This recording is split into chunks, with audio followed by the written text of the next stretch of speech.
Hola, mi nombre es Saúl. En anteriores vídeos te comenté qué era la microbiota intestinal y cuáles eran sus implicaciones sobre la salud y sobre la enfermedad.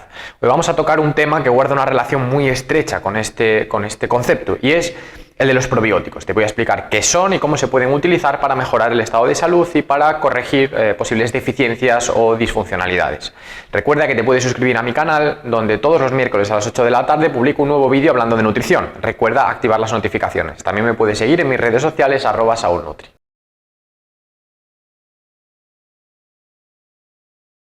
Bien, lo primero que tenemos que dejar claro es qué es un probiótico, porque hay mucha gente que tiene dudas al respecto y otros que identifican como probióticos cosas que realmente no lo son. Un probiótico es una bacteria que se introduce por medio de la dieta, bien a través de un suplemento o bien mediante el consumo de determinados alimentos, que pertenece a una cepa determinada y que consigue generar un beneficio evidenciado, y esto es importante, sobre algún aspecto relacionado con la salud. Y aquí hay que hacer diferenciaciones, ya que no todas las bacterias que se incluyen por medio de la dieta pueden conseguir la denominación de probióticos. Y te pongo un ejemplo muy sencillo. Las bacterias procedentes del yogur o del kéfir pueden ser denominadas probióticas, porque se sabe exactamente cuál es la cepa, está identificada y además se han evidenciado sus beneficios, sobre todo a nivel digestivo o gastrointestinal. Sin embargo, las bacterias de otros alimentos fermentados, como pueden ser el chucrut o como pueden ser el té kombucha, no cuentan con estas capacidades, es decir, en algunos casos no están claras todas las cepas que se encuentran en dichos productos, y por otra parte las evidencias respecto a sus beneficios no son sólidas. Algunos estudios que muestran efectos positivos, pero bueno, todavía es necesario seguir investigando y realizar ensayos más amplios para corroborar estos datos. Por lo tanto, importante esta diferenciación, ya que no todo se denomina probiótico. Por otra parte, y a pesar de que aquí existe algo de conflicto entre los expertos, normalmente para que se pueda denominar probiótica la bacteria tiene que estar viva y tiene que llegar viva al tubo digestivo o a la zona donde va a ejercer sus funciones. ¿Y por qué hago este matiz? Porque muchas veces se dan suplementos o complementos, entre comillas, de probióticos muertos o de bacterias muertas para personas que tienen unas patologías intestinales muy determinadas, presentan intolerancias muy fuertes, alergias muy marcadas o realmente tienen dificultades a la hora de alimentarse. En estos casos, digamos que se utiliza esta estrategia un poco como método de emergencia para conseguir que las bacterias vivas no generen un impacto demasiado grande en el intestino y en la microbiota, y que a partir de la utilización de sus moléculas y de su ADN se consiga un impacto positivo. Los mecanismos fisiológicos aquí establecidos son bastante complejos. Me interesa que te quedes con que es posible administrar un suplemento de bacterias muertas, pero la mayor parte de los expertos no consideran esto como un probiótico, aunque a la hora de andar por casa se puede denominar como tal, pero no entra dentro de la definición estricta. Entonces, los probióticos se pueden, ya te digo, introducir de dos maneras distintas, por medio de los alimentos o por medio de los suplementos, pero realmente lo que es interesante de estos compuestos son los beneficios que pueden generar sobre el estado de salud, es decir, su inclusión en la dieta, tanto en situaciones patológicas como en situaciones de personas sanas, pueden ayudar a prevenir progresiones o apariciones de enfermedades o a mejorar el manejo de las mismas. Y de hecho, estos compuestos se aconseja que aparezcan en la alimentación de forma regular, e incluso su suplementación puede estar recomendada o puede estar aconsejada para muchos casos distintos, sin llegar a situaciones patológicas, ya que contribuyen a tener mejores digestiones, a reducir el riesgo de intolerancias y conllevan otra serie de beneficios que iremos viendo a continuación.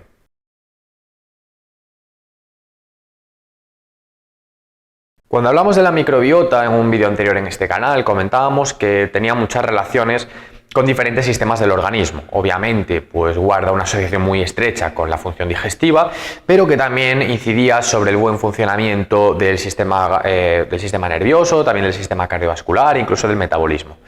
Por ende, podemos extender que la inclusión de probióticos en la dieta puede afectar positivamente a todos estos sistemas. Entonces, en un primer momento destacaríamos la relación estrecha entre el consumo de probióticos y la mejora de la función digestiva. ¿Y esto cómo se refleja? Por ejemplo, en situaciones de personas que tienen muchas intolerancias a distintos alimentos. El caso más claro puede ser el de la intolerancia a la lactosa. La inclusión de un suplemento de probióticos puede ayudar a revertir el problema o por lo menos a reducir la sintomatología. ¿Y por qué? Porque lo que se consigue mediante estas bacterias beneficiosas es incrementar la diversidad y la densidad de la microbiota, algo que ya especificamos que era muy importante. A partir de este efecto o de este impacto se consigue una síntesis eficiente de muchas enzimas que se encargan de metabolizar los alimentos y por lo tanto se reduce al mismo tiempo el riesgo de que estos sienten mal, ya que las digestiones se vuelven más sencillas. Este sería un efecto bastante directo que está explorado a día de hoy en la literatura científica y que de hecho se recomienda habitualmente el uso de probióticos para tratar pues, problemas de intolerancias alimentarias, problemas con la lactosa, etcétera, etcétera. Pero es que además tienen otras muchas funciones a nivel digestivo, a nivel intestinal. Y es que se ha comprobado, y existen evidencias bastante sólidas al respecto, que la suplementación con probióticos nos puede ayudar en diferentes patologías de carácter inflamatorio intestinal. Si bien con la enfermedad de Crohn existen bastantes dudas al respecto, en los casos de enfermedad inflamatoria intestinal las evidencias se muestran más sólidas. Entonces es cierto que una reconstitución de la microbiota, un cambio del perfil en la misma, un incremento de la diversidad de las bacterias puede ayudar a modular estos niveles de inflamación, a garantizar un equilibrio en el medio interno y que esto pues mejore las sensaciones o la sintomatología de la persona que sufre esta enfermedad y por lo tanto bueno, pues se haga más sencillo su manejo y se puede incrementar el espectro de alimentos tolerados, que es al fin y al cabo algo que repercute en el bienestar de la persona en sí. Por lo tanto, es otro de los objetivos claros. Pero después, yéndonos más allá de esta relación tan estrecha entre microbiota, probióticos y sistema digestivo, es verdad que podemos establecer otros beneficios también bastante claros y que cuentan con el apoyo de la comunidad científica. Por ejemplo, en los últimos años, concretamente en la última década, se han realizado muchos ensayos acerca del impacto de los probióticos sobre la salud nerviosa o sobre la salud del sistema nervioso central en general.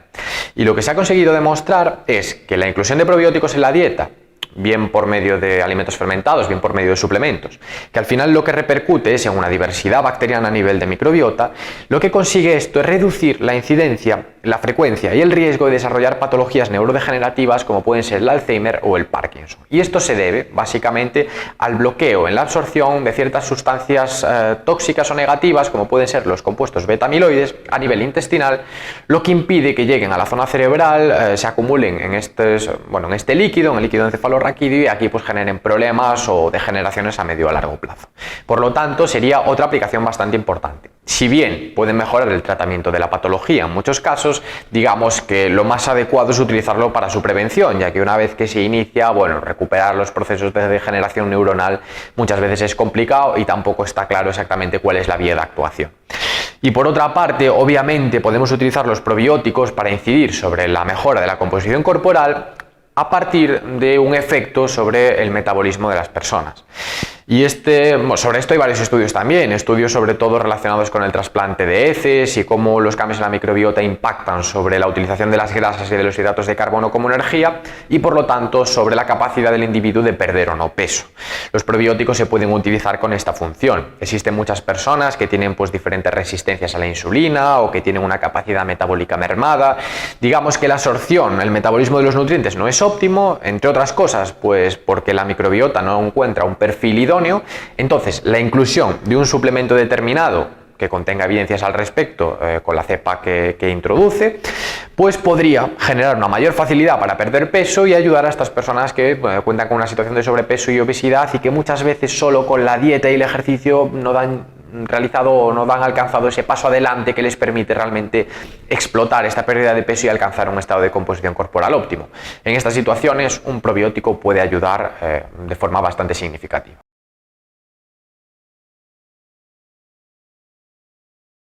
Bien, ahora ha llegado un momento crítico. Te voy a explicar cómo debes de elegir un suplemento probiótico, porque esto es un punto donde mucha gente falla, donde existen dudas al respecto. Te voy a dar una serie de claves que te van a ayudar.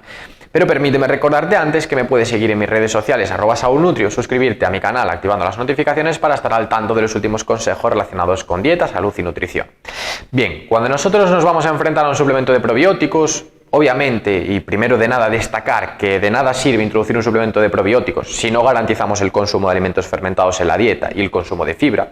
Si la dieta no está bien planteada, ya hemos dicho muchas veces que los suplementos poco van a hacer por la salud.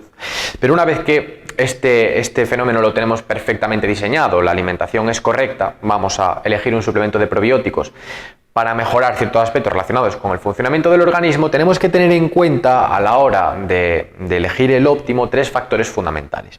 El primero de ellos es el número de bacterias vivas o unidades formadoras de colonias. ¿Por qué es importante este dato? Es importante porque, aunque nosotros introduzcamos el probiótico en la dieta con una serie de precauciones que ahora mismo veremos y en unas condiciones determinadas, es bastante probable que no todas las bacterias que consumamos lleguen vivas a la zona del intestino donde tienen que ejercer su función y colonizar. Por lo tanto, si incrementamos el número de bacterias consumidas, aumentamos también las posibilidades pues, de que un número alto de las mismas vivas lleguen a la zona y ejerzan su función. Entonces, por consenso y como norma general dentro de la comunidad científica, se recomienda que al menos el suplemento de probióticos contenga 10⁸ unidades formadoras de colonias. Y con esto nos referimos a bacterias vivas capaces de colonizar y de reproducirse de forma óptima, es decir, bacterias funcionales al fin y al cabo. Por otra parte, es importante también fijarnos en su modo de presentación, ya que esto va a influir en la forma en la que consumimos el producto y también en el riesgo de que un número significativo de bacterias mueran antes de poder ejercer sus funciones. Aquí la recomendación es que el probiótico venga encapsulado. ¿Por qué? Porque la mayor parte de estas cápsulas consiguen resistir los ácidos estomacales, que normalmente pues, tienen un pH bastante agresivo y que no todas las cepas bacterianas lo soportan de manera óptima. Sí que es verdad que algunos lactobacillus o algunos bifidobacterium pueden sobrevivir a cambios de pH durante un periodo de tiempo determinado, 2 o 3 horas, por tanto podrían salvar este ambiente ácido del estómago, pero otras muchas cepas bacterianas no cuentan con esta capacidad. Por lo tanto, al enfrentarse a los jugos estomacales, pues van a morir y por lo tanto perdemos el efecto. Entonces, para prevenir este riesgo, lo mejor es que el probiótico venga encapsulado. De esta manera nos aseguramos de que supera la barrera del estómago, que es crítica, llega al intestino y ahí desarrolla sus funciones tal y como nosotros queremos. Ahora bien, es posible también encontrar probióticos que no vengan encapsulados, que vengan granulados, por ejemplo, en polvo en diferentes presentaciones y que estos ejerzan su función de manera óptima. Para ello hay que consumirlos de forma adecuada. Lo recomendable aquí es siempre introducirlos después de una comida, de una de las comidas principales. ¿Por qué? Pues porque básicamente tanto la fibra como los ácidos grasos de muchos de los alimentos que consumimos en el día a día consiguen tamponar el pH tan ácido del estómago. Por lo tanto, pues acercan este pH a la normalidad, reducen los niveles excesivos de acidez y garantizan la supervivencia de las bacterias. El medio resulta menos agresivo. E incluso algunos expertos recomiendan, en el caso de no consumir el probiótico encapsulado, ingerir también un protector de estómago, aunque personalmente no te recomiendo que esta opción sea la preferida, ya que la ingesta recurrente y crónica de algunos tipos de protectores estomacales se asocia, o existen algunas evidencias al respecto, conforme podría promover el desarrollo a medio y largo plazo de diferentes patologías gástricas, entre las que se encuentran algunos tipos de cáncer. Las evidencias quizás no sean de lo más sólidas posibles, pero bueno, existen indicios y dudas, por lo tanto, ya que es un fármaco prescindible en este caso, lo mejor pues es no exponerse a él. Por lo tanto, siempre en la medida de lo posible encapsulado, y si además lo consumimos tras una comida, pues mejor. Y por último, es importante a la hora de elegir un probiótico que la cepa consumida tenga evidencias científicas al respecto de la función que queremos que desarrolle. Es decir, si yo me encuentro con un problema de sobrepeso, tengo una alteración metabólica, mejoro la dieta y el ejercicio, pero todavía esto no me llega para mejorar la composición corporal, y opto por la inclusión de un probiótico, porque creo que el problema está a nivel de microbiota, el que tengo que adquirir es aquel que haya evidenciado que su consumo mejora o ayuda a mejorar la composición corporal. De la misma manera, si tengo un problema relacionado con una intolerancia a la lactosa, tendré que buscar la cepa adecuada para solventar este problema o que haya demostrado evidencias al respecto. Con respecto a las cepas, también hay otra cosa, y ya para finalizar, que debemos de dejar clara, y es que es mejor elegir un probiótico que tenga una, dos, como mucho 3 cepas distintas de bacterias y una gran cantidad de unidades formadoras de colonias en general, que no elegir un probiótico que tenga 15, 20, 30 cepas distintas y que tenga menos cantidad de bacterias de cada una. ¿Por qué? Pues porque así reducimos las probabilidades de que un número significativo de cada una de las cepas de bacterias alcancen en un estado óptimo funcional la zona del intestino que tienen que colonizar. Si yo me tomo solamente una cepa a 10⁸ unidades formadoras de colonia, probablemente un número alto de esas bacterias que a mí me interesan lleguen al intestino. Ahora, si tengo un probiótico de 10⁸ unidades formadoras de colonias que contiene 30 cepas distintas, la cantidad de cada una de las cepas es bastante menor y quizás alguna de ellas muera antes de alcanzar la zona del intestino que a mí me interesa. Por lo tanto, pierdo los efectos. Así que siempre mejor 1, 2, 3 cepas como mucho, y en el caso de que vengan enriquecidas con alguna fibra que mejore su supervivencia, pues mejor que mejor.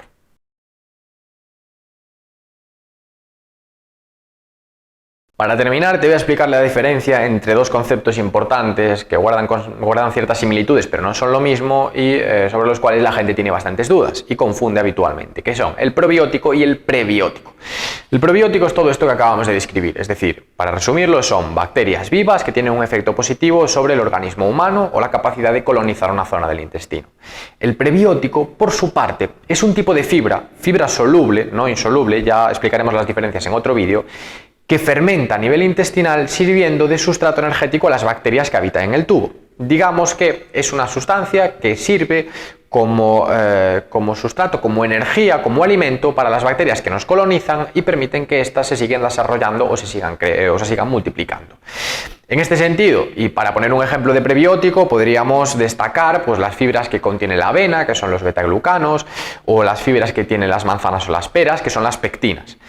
Estas fibras, denominadas fibras solubles, no tienen la capacidad de incrementar el volumen del bolo fecal y por lo tanto prevenir el estreñimiento de una forma mecánica o más funcional, sino que lo que hacen es servir como sustrato energético y permitir pues, el crecimiento de las bacterias y a partir de ahí además desarrollar la síntesis de una serie de compuestos como pueden ser los ácidos grasos de cadena corta como el butirato, que tienen capacidades antiinflamatorias y que nos ayudan también a conseguir el equilibrio en el medio interno. Entonces es importante que diferenciemos estos dos compuestos, que por otra parte en determinados suplementos pueden aparecer unidos y en este caso estaríamos hablando de un suplemento o de un complemento simbiótico en esta situación, es decir, que aúna probióticos y prebióticos.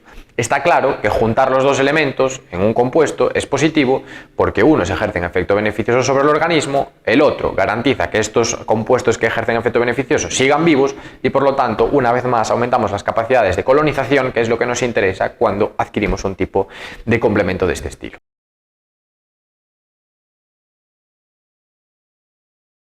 Entonces, como conclusión, me gustaría que te quedases con los siguientes puntos. Lo primero, los probióticos son bacterias vivas que generan un beneficio evidenciado sobre la salud humana en cada una de sus vertientes. Se pueden incluir por medio de la dieta, a través de los alimentos o también a partir de los suplementos. Es importante tener en cuenta tres aspectos claros para identificar el probiótico de interés: el número de unidades formadoras de colonia, el encapsulado de los mismos, la evidencia de las cepas y preferiblemente que sean monocepa o bicepa, y por último, los probióticos no es lo mismo que los prebióticos, a pesar de que son dos conceptos que están bastante relacionados, ya que uno sirve de sustrato energético para el otro. Recuerda que si te ha gustado este vídeo me puedes seguir en mis redes sociales @saulnutri y nos vemos pronto.